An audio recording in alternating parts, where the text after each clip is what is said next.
Good evening बच्चों। देखिए, हमने 4 इम्यूनोग्लोबुलिन के बारे में पढ़ लिया था या एंटीबॉडीज़ के बारे में पढ़ लिया था, ठीक है ना। और जिसमें से एक बचा था आईजीएम। हमने आपको बताया था कि वो हम नेक्स्ट वीडियो में पढ़ेंगे। तो इसमें हम आईजीएम को पढ़ेंगे और इसके बाद क्या पढ़ेंगे, स्ट्रक्चर पढ़ेंगे। किसके स्ट्रक्चर को? एंटीबॉडी के स्ट्रक्चर को। आपको एंटीबॉडी का स्ट्रक्चर ऐसा आपको देखने को मिलेगा, ठीक है। आज क्लियर हो जाएगा एंटीबॉडी का स्ट्रक्चर क्या होता है, ठीक है ना। तो देखेंगे, पहला हम पढ़ेंगे एंटीबॉडी का जो लास्ट वाला है, पहला नहीं लास्ट वाला जो है आईजीएम, इम्यूनोग्लोबुलिन एम को पढ़ेंगे। ये क्या होता है? 5 से 10% क्या होता है पूरे, जो क्या होता है एंटीबॉडी की जितनी भी हमारे शरीर में क्या होती है मात्रा होती है, उसका 5 से 10% क्या होता है, आईजीएम पाया जाता है, इम्यूनोग्लोबुलिन एम पाया जाता है। और यह क्या होता है, रक्त में पाए जाते हैं और लसिकाओं में होता है। देखिए, ये क्या करते हैं, इनको देखेंगे रोग जनकों को, मतलब जो एंटीजन होते हैं या जो रोगजनक होते हैं, माइक्रो ऑर्गेनिज्म या जो पैथोजन होते हैं का शरीर में प्रवेश करने पर, जैसे कहा जाए कि कोई पूछ ले कि जब हमारे शरीर में कोई भी रोग वाहक कोई भी जीव सूक्ष्म जीव जाता है तो सबसे पहले कौन सी एंटीबॉडी बनती है, ठीक है ना। क्वेश्चन हो सकता है कि हमारे शरीर में जब रोगजनक या कोई भी माइक्रो ऑर्गेनिज्म या कोई भी सूक्ष्म जीव जैसे बैक्टीरिया, जीवाणु, फंगस जब हमारे शरीर में जाता है तो सबसे पहले कौन सी एंटीबॉडी बनती है। तो याद रखेंगे, सबसे पहले बनने वाला या प्रतिरक्षा इम्यून रिस्पॉन्स देने वाला है क्या, आईजीएम। आईजीएम सबसे पहले बनने वाला क्या है, या सबसे पहले अनुक्रिया देने वाला, सबसे पहले अनुक्रिया इम्यून रिस्पॉन्स देने वाला कौन है, आईजीएम है, ठीक है ना। ये जो आईजीएम होता है, ये आईजीएम सबसे बड़ा इम्यूनोग्लोबुलिन होता है। आईजीएम क्या होता है, सबसे बड़ा इम्यूनोग्लोबुलिन एंटीबॉडी होता है। मतलब आईजीएम जो है, इम्यूनोग्लोबुलिन तो है, ये है, तो आईजीएम सबसे बड़ा क्या है, एंटीबॉडी है।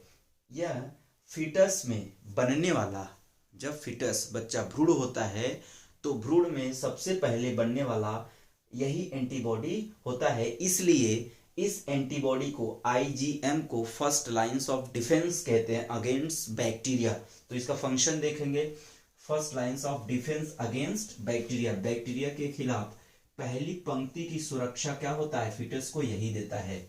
और अभी हम प्रीवियस वाले वीडियो में देखे थे कि कंप्लीमेंट तंत्र क्या होता है। तो आपको वहां पर बताया था कि जो क्या था उसमें एक जो कौन सा ये क्या था, आईजी इम्यूनोग्लोबुलिन था, जो क्या कर रहा था, कंप्लीमेंट तंत्र को दे रहा था। तो कंप्लीमेंट तंत्र का मतलब क्या होता है कि वहां पर भी आपको बताया था, एक बार यहाँ पर भी सुन लीजिए। ये क्या करते हैं, आईजीजी जो था यही कंप्लीमेंट दे रहा था वहां पर, ठीक है ना। प्रीवियस वाले वीडियो में देख रहे थे, चौथा जो था आईजीजी, ये क्या कर रहा था, कंप्लीमेंट सिस्टम बना रहा था।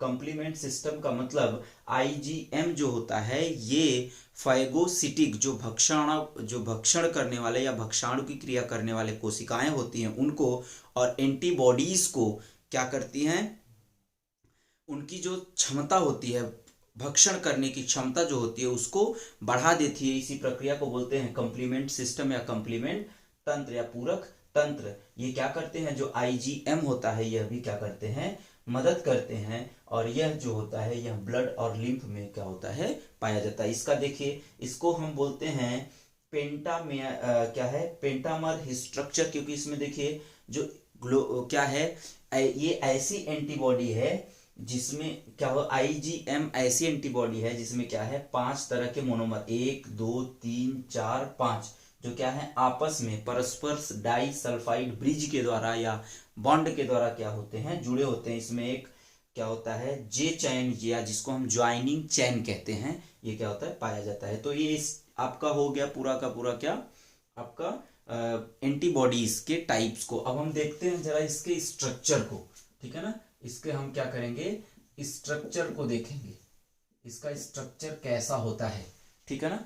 अब आप ध्यान देंगे, स्ट्रक्चर को देखेंगे, एंटीबॉडी है क्या। देखिए, एंटीबॉडी एक इम्यूनोग्लोबुलिन है, ऐसा ग्लोबुलिन है इम्यून सिस्टम के लिए या इम्यूनिटी के लिए, प्रतिरक्षा के लिए एक विशेष प्रकार का क्या होता है,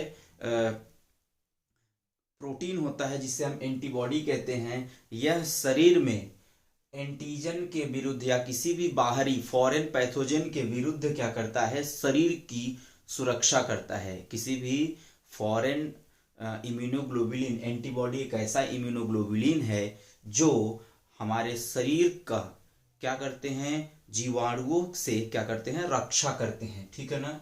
ये जो एंटीबॉडी होते हैं ये 4 प्रकार के, क्या 1 2 3 4 प्रकार के पॉलीपेप्टाइड चैन का बना होता है, जिसमें 2 क्या होते हैं, छोटे चैन होते हैं और 2 क्या होते हैं, बड़े चैन होते हैं। तो जो दोनों छोटे चैन होते हैं, इन दोनों छोटे चैन को, ठीक है ना, ये जो दोनों छोटे चैन हैं, इन दोनों चैन को two small chain is called light chain and two long chain is called heavy chain. तो क्या कहेंगे, इसमें 2 लाइट चैन होता है और 2 हैवी चैन होता है। तो जिसको हम L2 और H2, 2 लाइट चैन हो गया और 2 हैवी चैन हो गया। तो देखिए ये देखिए यहाँ पर लाइट चैन एक हो गया और लाइट चैन दूसरा हो गया, और हैवी चैन एक हो गया और हैवी चैन दूसरा हो गया। तो L1 और H2 हम इसको क्या कह सकते हैं, देखिए ये जो लाइट चैन होता है, एक लाइट चैन दूसरे हैवी चैन से, एक लाइट चैन दूसरे लाइट हैवी चैन से क्या होता है, ये देखिए डाइसल्फाइड ब्रिज के द्वारा क्या होता है, जुड़ा होता है। इस बात को आप याद रखेंगे। और देखिए इसमें क्या होता है कि जो और भी ये दोनों किससे जुड़े हैं, देखिए यहाँ पर भी एक लाइट चैन और एक हैवी चैन एक डाइसल्फाइड ब्रिज के द्वारा जुड़ा हुआ है। लेकिन जो दोनों हैवी चैन होते हैं, इसकी बात कर रहे हैं, इसकी बात कर रहे हैं और इसकी बात कर रहे हैं, ये दोनों हैवी चैन है। ये दोनों हैवी चैन भी आपस में परस्पर किससे जुड़ते हैं, डाइसल्फाइड ब्रिज के द्वारा। इसमें देखेंगे आप एक चीज, इसमें जो क्या होता है, सबसे ऊपरी सिरा होता है, इसका जो सबसे ऊपरी सिरा होता है, इसको हम एंटीजन बाइंडिंग साइट कहते हैं। क्या बोलते हैं, एंटीजन बाइंडिंग साइट। और ये क्या होता है, हमेशा क्या होता है, बदलता रहता है। जैसा एंटीजन होगा उसी हिसाब से ये क्या होंगे, अपने आप को ढाल लेंगे। तो जब एंटीजन और एंटीबॉडी मिलेगा तो क्या होगा, एंटीजन एंटीबॉडी कॉम्प्लेक्स बन जाएगा। क्या बनेगा, एंटीजन एंटीबॉडी कॉम्प्लेक्स बन जाएगा। तो सेम कंडीशन इस पे भी होगा, एंटीजन और एंटीबॉडी क्या होंगे, साइट होंगे। देखिए ये दोनों क्या होंगे, जो ये दोनों है, ये दोनों बदल रहे हैं, लेकिन इसमें जो क्या है, लॉन्गेस्ट चैन है, वो वाला क्या हो रहा है, नहीं बदल रहा है। देखो ये क्या है, ये जो लॉन्गेस्ट या हैवी चैन है, ये पूरा का पूरा वैसे ही है। ठीक है ना। तो देखिए अब एक चीज इसमें देखिए, इसको हम डाइसल्फाइड ब्रिज कह रहे हैं। कॉन्टेस्ट क्या हो रहा है, रीजन है। देखिए जो स्ट्रक्चर है ये कैसा है, वाई शेप आपको दिख रहा है ना। तो इसमें देखेंगे एक चीज नोट करके आप लिख सकते हैं, जो एंटीबॉडी होता है, जो प्रतिरक्षी होता है, ये प्रतिरक्षी बी लिम्फोसाइट के द्वारा क्या होता है, निकलता है। The antibody released by B lymphocyte cells. ठीक है ना। तो ये आपका पूरा हुआ क्या, पूरा का पूरा हो गया आपका एंटीबॉडीज। अब हम पढ़ेंगे कुछ डिजीज के बारे में जो किस पर बेस्ड हैं, आपके इम्यूनिटी पर बेस्ड हैं, हम उनके बारे में देखेंगे। Thank you.